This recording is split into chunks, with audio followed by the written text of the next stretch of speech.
corner and just take a look at what you're gonna learn how to make today. Who said Manual of the World doesn't teach DIY costumes or accessories for Halloween anymore? Well, yes, after years of not posting anything for Halloween, here we are. After Makeup's face wound, there was also the devil's blood and many other things. Everyone knows I have terrible memory. I don't remember everything. But we've even had a meetup at the Zombie Walk in Sao Paulo. We love everything about it. And now look at this, it's super duper easy and you still have time to do it this month. Here's what you'll need. A pair of gloves, sponge for filling. It can be a bath sponge, it can be that yellow kitchen sponge. The thing is, it needs to be a soft sponge for filling. A piece of cardboard, cotton, a piece of fabric. To make the arm over here, it can be any scrap you have at home. Velcro. You can take it from a pair of shorts because you only need a very small piece. A small plastic bottle, which can be a water or soda bottle. Just a small one like this. You can use those 20 ounces bottle, you know. Red paint to make the blood, white glue and wire to give it shape. Since I already have a super hand here for the left side, I'm gonna make one for the right side so I can teach you. So, I need to make a cut in here. I'm gonna put on the glove just to show you, and I'm gonna make a cut in the glove right here on the inside part of the hand. And I'm gonna draw an N here, and you will cut exactly on top of this N. Now that I've already cut the glove, I need to make my fingers look chubby. Look, I'm gonna put the glove here on top of the foam. Can you see the finger here? And then I'm gonna cut this piece of foam. Because it's just the right amount to put inside the finger and make it look like the glove's finger is filled.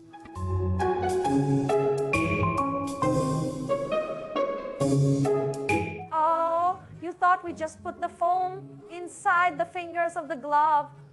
No, no. We need to put a little piece of wire in with the foam first. So the wire goes inside the glove's finger to give it shape, as if you were grabbing something. If you only use foam, it'll be floppy. I cut the pieces of wire about the same size as the foam, but just a little bit bigger. I'm gonna take the foam, wrap the wire around it using tape. It could be Scotch tape or any other kind of tape you have with you. This way the foam will get a little rounder like this. If there's a small piece of wire left, don't put it in the glove like that, okay? You cut off that small piece so it doesn't hurt you.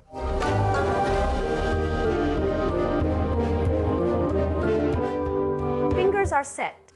Next, build the hand structure. This area, this is a bit dry. I was gonna call it the chubby part, but it's actually the hard part of the hand. I'm gonna cut another piece of foam. I'll measure about 3 fingers wide, and I need to cut the foam to fill this whole part of the glove. See?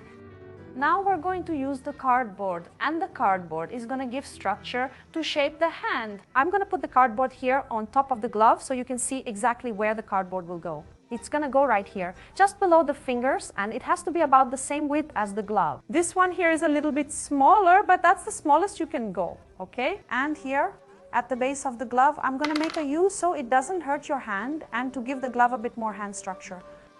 Cardboard cut. Now we're gonna take this foam out of here and glue it here. I'll use hot glue, but you can use white glue.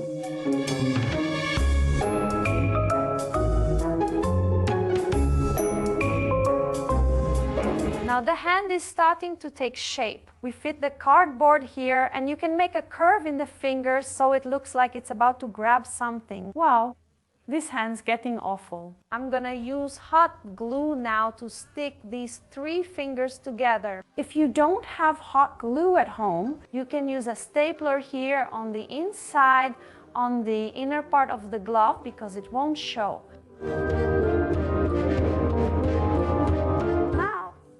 Just put the cotton on the top part of the glove, on the part that would be the top of your hand. To keep the hand steady in this shape, now I'm gonna put a little bit of hot glue to stick the cardboard to the glove so nothing moves out of place. The important thing at this point is to place the cardboard all the way up, so everything fits nicely. Then we can shape the fingers later. This part is very important, so we can close our glove. Here, on the inside of the end. Look, on this little flap that was left here, I glued it right down here. I'm pulling this fabric so the finger would curve. Look, in this open part here of the end, I'm gonna put the Velcro up here. Look, the top part, like this. In this other part here, that's in place, I'm gonna put the Velcro on the inside of this end part right here, in this spot, so it sticks here on top of the open end. The glove is ready. Now let's move on to the fake arm. What are we gonna do? We're gonna cut this tip off the bottle and make an opening down here, okay? Because that's where our wrist will fit when we make the limp hand. Just like with the hand, we also need to create a texture for the arm, right? Otherwise, it'll turn into a bony arm and won't work. There are two ways you can do this. You can use cotton and masking tape. Put the cotton here on top and use the masking tape to hold the cotton in place, just like we did there with the fingers. Or if you're an online shopping pro, you'll have bubble wrap at home. You can take a piece of bubble wrap and put it around the bottle. It works the same way.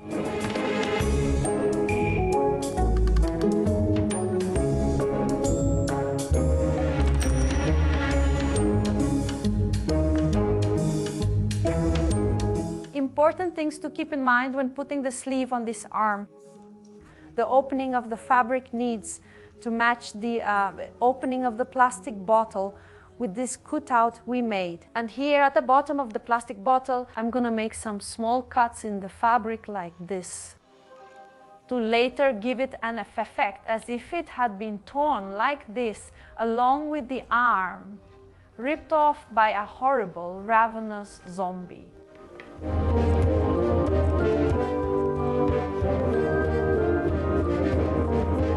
Before finishing the arm and covered it all in blood, I'm going to give it some final touches and put this together with the hand. Come with me. As for the arm stump, I need to finish it. Look at the opening of the arm. I need to finish this fabric. So what am I gonna do? I'm just going to fold it like I'm hemming a pair of pants. And it will get smaller. How do I know how much fabric to leave? I'm gonna fit it on my hand and see how much is left. Look, like this. This is the amount of fabric that should be left. See, it's going to come here. That's enough to make it look like my hand is sloppy. I'm gonna glue this part of fabric, the hem. And here at the end, I need to put some Velcro because this will have to stick to my arm, right? Now comes the trickier part of our super scary Halloween hand. Here's the glove, so I'm going to open it. See, and here's the hand with the bottom, with the torn side facing this side, toward the thumb. See, toward the glove's thumb. My hand goes here in the opening of the arm, of the fake arm, and you can close it with the Velcro. And what are we gonna do now? We're gonna stick this fake arm here onto the orange fabric with these fingers. I'm gonna use hot glue to attach the fingers to the arm, to the orange part, and the thumb will also be attached with hot glue. But the important thing is that the thumb needs to be a bit more over here, so it gives the impression that it's pinching, that it's grabbing my arm. Want a super tip? The ring finger will be glued right up here. Look, here's the end of the bottle where the opening is. Here's the bottom, and here's where we made the cut. Look, it's going to be glued here. See, it's all attached now. I'm gonna fit our hand here, our fake hand. Here's the opening. I opened the fabric, the opening part of the arm. I'm gonna open the glove, and now I'm gonna put my arm in here. I close the glove. Now I'll add the blood here at this bottom part I mentioned before. That's where the arm was torn off. So we gotta splash some fake blood here, and we need to do it here as well. We're gonna use red gouache paint for this. I'm gonna add some glue here to stick the cotton. This way it'll look like a all torn and gross skin. Now we let it dry, and then we'll paint the top.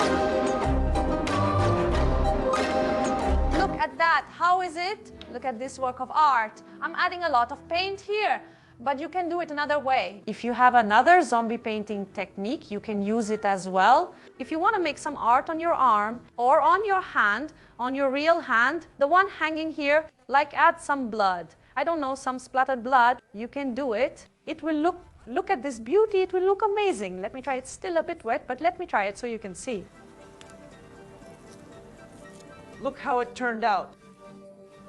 So here, look, the less white there is and the dirtier it is, because just think about it, right? If you rip off a hand, it'll be bloody and messy like this, right? Then you have to paint it. Oh, I won't get mine dirty. You have to paint your hand red like this, so it looks kind of like this. How many likes do you think this wonky limp hand would get for this video? Hit the like button and give this video a thumbs up so the boss will let us keep making more videos, okay?